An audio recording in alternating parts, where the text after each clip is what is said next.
Donald Trump, awake just a few hours ago, posting about one of his perceived political enemies, Liz Cheney. It comes as House Republicans are calling for the former Congresswoman to be investigated for her work on the January 6th committee. And Jonathan O'Meara, Republicans in the House are going to have a one-vote majority.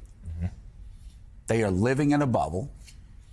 They're going to have to work with Democrats. We're seeing that.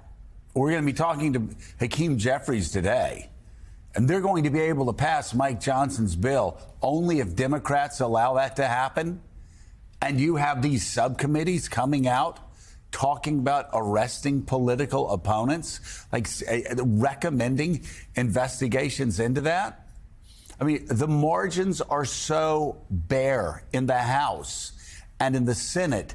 These people are acting like they won by 20, 25 percentage points. And I will say, even inside the people close to Donald Trump, they have been saying for weeks now, no retribution. He's not going to do retribution. We don't have time for retribution. I mean, this sort of talk early on, it's bad for everybody. It's bad for the House Republicans. It's bad for Donald Trump.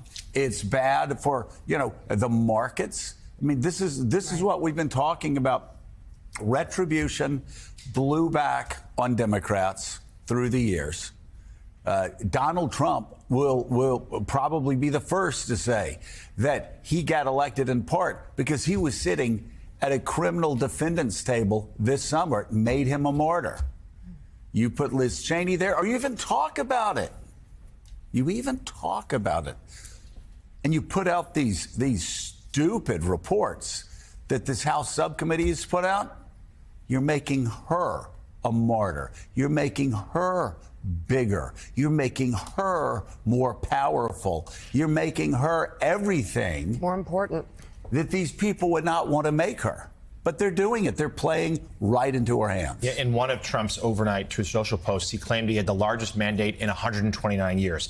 That's obviously not true at all. He won by less than 2 points. But also, neither do Republicans. The margin in the Senate, relatively slim. And as you say, the House, it's about one vote. They're going to need Democrats' help. This is not the way to get it. And we're seeing here a familiar dynamic that we saw the first Trump administration as well, where his team will put together a plan, even occasionally trying to work across the aisle, work on immigration, try to get a deal done, and then Trump himself gives in to his worst impulses, those impulses of division or revenge or whatever it might be, and blows it up himself with some sort of tweet or Truth Social post or other irrational action. And we're seeing that already now, where he is going to come. He doesn't have a 129-year mandate, but he's got a unified Washington. There is an ability to get some things done that he wants at the beginning of his term. It's not going to happen if the focus is retribution, if the focus is revenge on political enemies, which certainly would alienate Democrats and make them not incentivized to help him at all. Well, and it's very simple. You've got a one-vote majority in the House. You see how close, Mike, things hang in the Senate. I do think that things are going to be much different on January the 20th when we move out of a bubble where everybody's just looking at X and Trump world, and they're thinking that's the reality. You look at the Emerson poll that recently came out. Even tariffs against Canada, wildly unpopular. The state of Canada. Wildly unpopular. And by the way, that's a great way to get Canadians actually united together.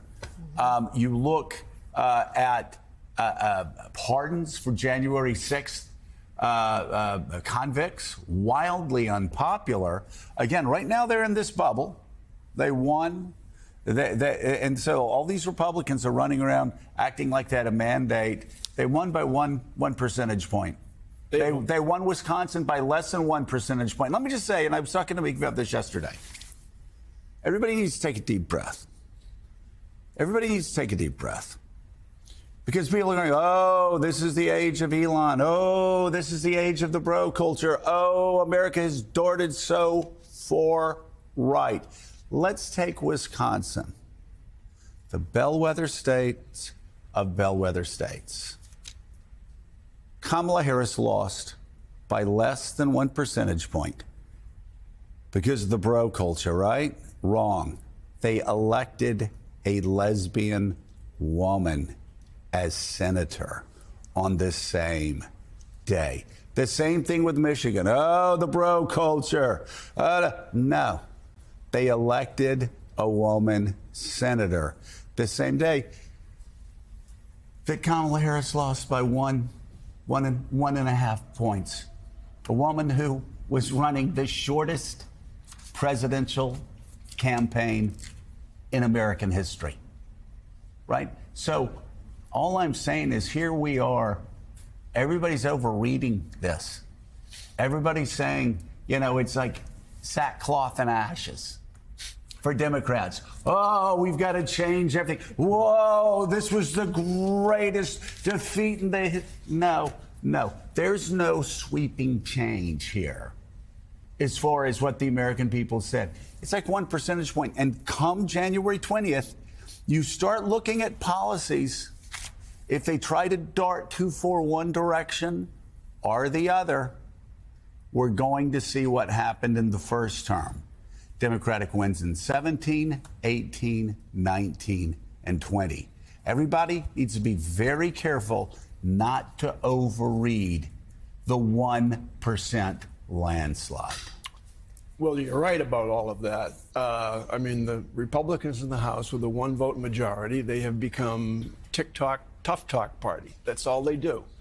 They say what they said yesterday about Liz Cheney and hopes to get 30 or 45 seconds on TikTok and, shovel it out to their districts. And then what do they have to do today? They have to depend on a lot of Democratic votes to even keep the government running. Yeah, but there's another element to it. And I would submit that it's around the president-elect. Tweeting at 3:30 this morning, whatever it was he tweeted. Or texted, or what's Truth Social. Truth Social, sorry. No, it's... Truth Social, correction. I don't want to be charged with anything.